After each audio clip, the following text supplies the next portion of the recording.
कहा लंबी बाती का जो दिया होता है, लंबी बाती का जो दीप होता है, वो दीप हमारे जीवन में वंश की भी वृद्धि करता है।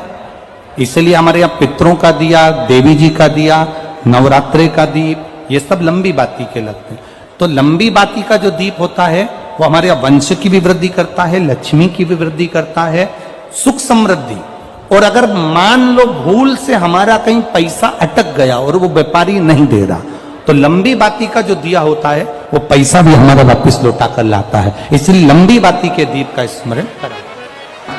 सावन के महीने में जो अधिक मास पड़ता है उसमें 7 जगह अर्थात 7 तिथियां ऐसी हैं जिस दिन 5 दीप का वर्णन किया गया है हमारे शास्त्रों में। अब बहुत सावधानी से सुनिएगा। पहली है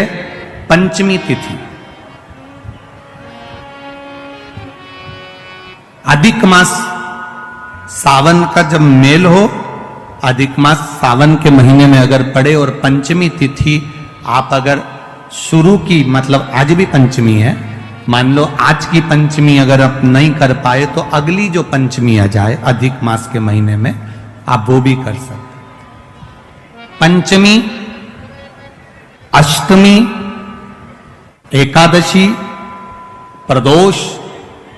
शिवरात्रि, अमावस्या, पूर्णिमा, ये 7 तिथियां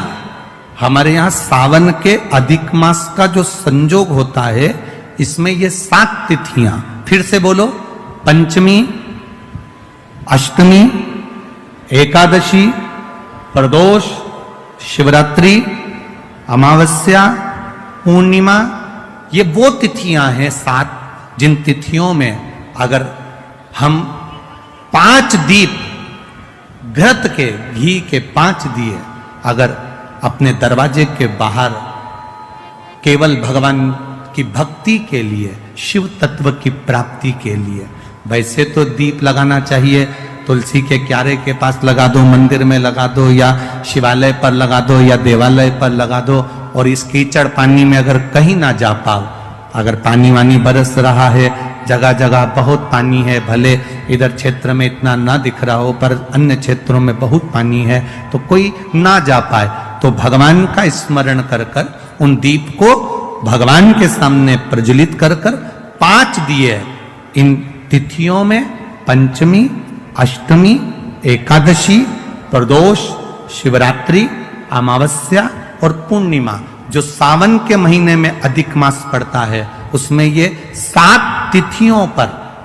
जो 5 दीप भगवान के सामने प्रज्वलित कर कर अपने दरवाजे के पास में बाहर की ओर रख देता है, उसके घर में कभी रोग, बीमारी और लक्ष्मी की कोई कमती नहीं होती, उसका जीवन सार्थक हो जाता है। पर सावन के महीने में अधिक मास के संजोग पर यह होता है। बाकी के समय पर अधिक मास कोई से भी अगर महीने में आ गया, आषाढ़ का आ गया, या कोई महीने में कार्तिक का आ गया अधिक मास, या कोई अन्य महीने में आ गया, तो उसका प्रमाण नहीं है महाराज। सावन के महीने में अगर अधिक मास पड़ रहा तो ये 5 तिथियां। अब कई लोग कहते हैं गुरुजी पंचमी हम 2 लें, 2 पंचमी आएगी, 2 एकादशी का वर्णन न जावे, तो हम कौन सी? तो यहां एक भी अगर आप कर रहे हो 7 तिथियों में से एक भी अगर ये नहीं कर पाओ तो अगली कर लो, अगली नहीं कर पाओ तो ये स्मरण में रहकर डॉक्टर का पीछे ही नहीं छूट रहा हो, तो शिव महापुराण, विष्णु पुराण और स्कंद पुराण में जो पुरुषोत्तम कथाओं का वर्णन किया गया है, एक आटे का दिया, उसमें 4 बत्ती, आटे के दिए में 4 बत्ती रखें, तिल्ली का तेल डाल लें, थोड़ा सा उसमें सरसों का तेल डाल लें। महाराज घर के बाहर, अर्थात घर के अंदर के बाहर जो चौखट होती, चौखट से थोड़ा सा बाहर, बिल्कुल चौखट पे नहीं बैठना, थोड़ा सा बाहर, 9वीं तिथि के दिन शाम के 6 से 6:30 के बीच में